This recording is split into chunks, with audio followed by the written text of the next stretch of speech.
गंगा जल का उपयोग हम पीने में, नहाने में, सिंचाई से लेके उद्योग तक सब में करते हैं। हम अपनी हर पूजा में गंगा जल का इस्तेमाल करते हैं। हर तरह की शुद्धि के लिए गंगा जल का उपयोग किया जाता है। मुगल बादशाह अकबर सिर्फ गंगा का ही पानी पीते थे।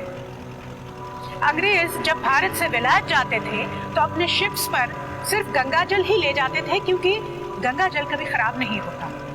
हरिद्वार में ब्रह्म कुंड है, जहां अस्थियां डालने से वो तुरंत गल जाती है, जिससे मोक्ष की प्राप्ति होती है।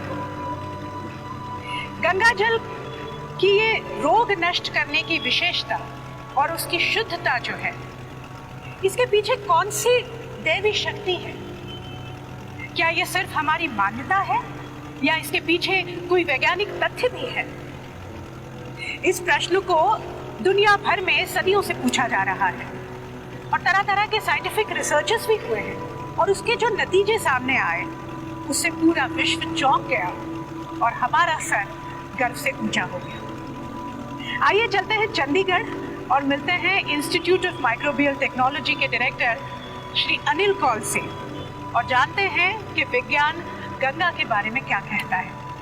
गंगा की वाटर सैंपल्स डिफरेंट जगहों से ले लिए एंड उसको फिर करेक्टराइज किया, उसको लैब्स में लेके आए, उनको स्टडी कर लिया, उनको साइंटिफिक जीनोमिक स्टडी कर लिया। तो उससे क्या पता चला हमको कि गंगा के वाटर में है बैक्टीरियोफाजेस। बैक्टीरियोफाजेस एक ऐसी चीज़ है जो बैक्टीरिया को खाती है। So these are like virus जो बैक्टीरिया को खाती है।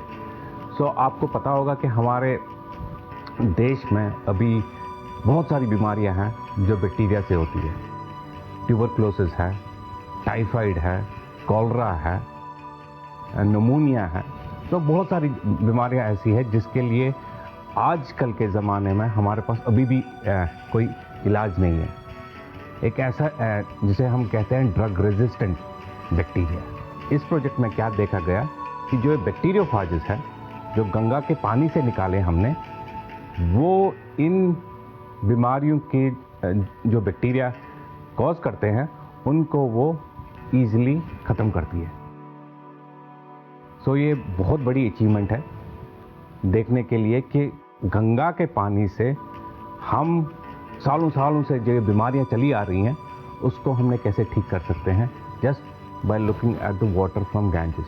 सो गंगा का प्रोजेक्ट बहुत अहमियत इसलिए रखता है, it's very significant because if you can use these bacteriophages which are new, which are novel, which are unique in the water of Ganga, to see whether we can help this nation in giving new technology to cure what we call drug resistant bacteria or what we also call superbugs.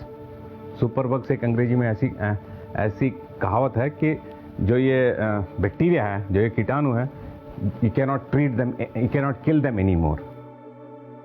But using the bacteriophages, you can quickly eliminate them.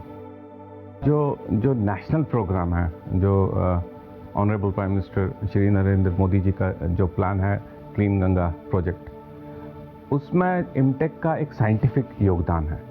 Scientific योगदान इसलिए है क्योंकि हम understand करना चाहते हैं कि गंगा में क्या प्रॉपर्टीज़ है, गंगा से हम क्या फर्दर डेवलप कर सकते हैं, जो बेसिकली इन्फेक्शंस और अदर डिजीज़ बेसिकली जो है उनको कैसे क्योर किया जाए।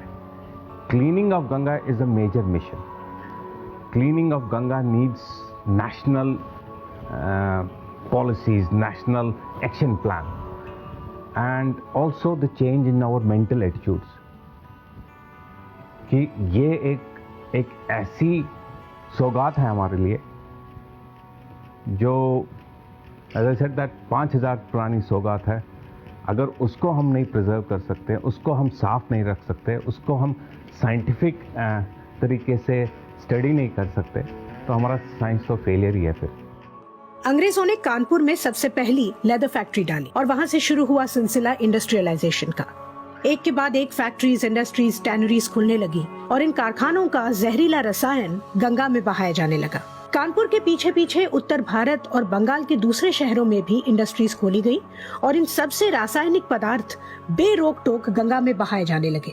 जब ये रसायन या काला और रंगीन प्रवाह नदी में मिलता है तो नदी के पानी को जहरीला बनाने के साथ साथ उसकी स्वयं की शुद्धिकरण की क्षमता को भी नष्ट कर देता है और नदी में मौजूद सूक्ष्म वनस्पति और जीव जंतु जो नदी की सफाई में मदद करते हैं उन्हें भी मार देता है। अंग्रेज जब भारत छोड़कर गए तब गंगा के आसपास व्यापक औद्योगिकरण हो चुका था और उसी के साथ साथ व्यापक प्रदूषण भी गंगा में फैल चुका था। लेकिन अंग्रेजों के जाने के बाद क्या हुआ? 1000 साल की लंबी गुलामी की यातनाओं से प्रताड़ित होते होते हमारी अपनी पर्यावरण के प्रति पारंपरिक संवेदना समाप्त हो चुकी थी। ये बड़े ही दुख की बात है कि एक तरफ तो हम गंगा को पूजते रहे और दूसरी तरफ उसे और प्रदूषित करते गए। हमने गंगा पर बांध बना दिए जिसके कारण गंगा जल का प्राकृतिक प्रवाह जो था उसमें 95% कमी आ गई और उसकी नेचुरल डीसिल्टिंग खत्म हो गई। हम खेतों में रासायनिक खाद और जहरीले कीटनाशकों का प्रयोग करने लगे जो कि बारिश के मौसम में बहकर गंगा में मिल जाते हैं। लगभग 100 शहरों की सीवेज लाइंस और नालों में से हर रोज 3 अरब लीटर गंदा पानी गंगा में ड्रेन होने लगा और इनमें हमारी जीवन शैली और मान्यताएं भी जुड़ गई, जिसके चलते गंगा किनारे खुले में शौच का चलन शुरू हो गया और कई टन राख और हजारों अधजले शव गंगा में बहाए जाने लगे।